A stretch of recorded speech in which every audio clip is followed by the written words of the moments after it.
After a crime or a traumatic event, think of robberies, assault, sexual assault, traffic accidents, the people who are involved in that, they may find it difficult to continue living their normal daily lives. So, for example, victims, they might be scared or angry, or they may have questions that remain unanswered. And perpetrators often also struggle with what they've done. They may have feelings of guilt, and this all just makes it very difficult to pick their normal lives back up again. And so perspectief herstelbemiddeling organizes restorative mediation. This is contact between victims, offenders, possibly family members or witnesses, to try to help people resolve these issues through the contact. Ja, klopt. Perspectief herstelbemiddeling. Wat zou je willen? Met wie zou je in contact willen komen? It starts with one person who applies for restorative mediation, and this could be anyone. It could be the victim, the offender, a witness, or family member. And they can also apply themselves, or they can apply through a referrer, so for example, a psychologist or a case manager, or through the police. Then this person, they will have an exploratory talk with the mediator. So they will ask questions like, why do you want to do mediation? What are your wishes? What are your expectations? And then when both the applicant and the mediator agree, the other party will be contacted. Ja.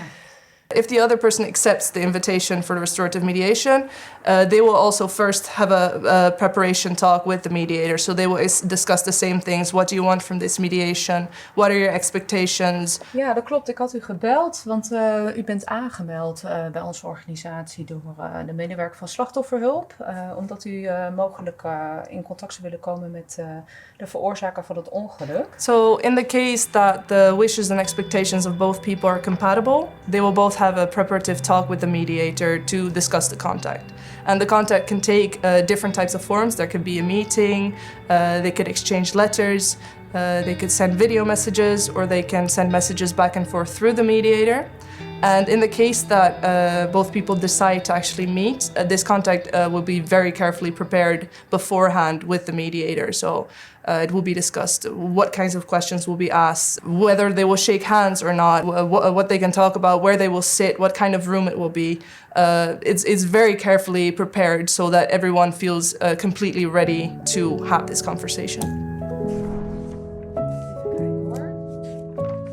So what's important to know about restorative mediation is that it's completely confidential. So whatever you discuss in your private meetings with the mediator, if you don't want to, it will not be discussed with the other person. And also the fact that you participate in restorative mediation, nobody else will be informed about this. So not family or friends or co-workers or employers, it is completely confidential. So nobody will be informed. And also it's important to know that it's completely free of cost, so you don't have to pay anything to participate.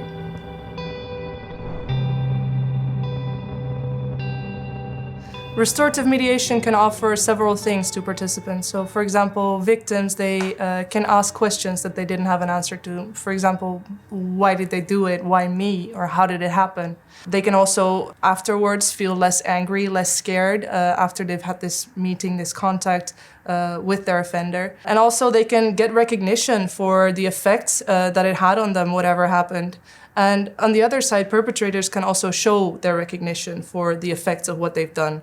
They can express remorse if they want to. They can also explain their side of the story and show the other person that they are human, that they are not defined by their actions, and that they're also just a person.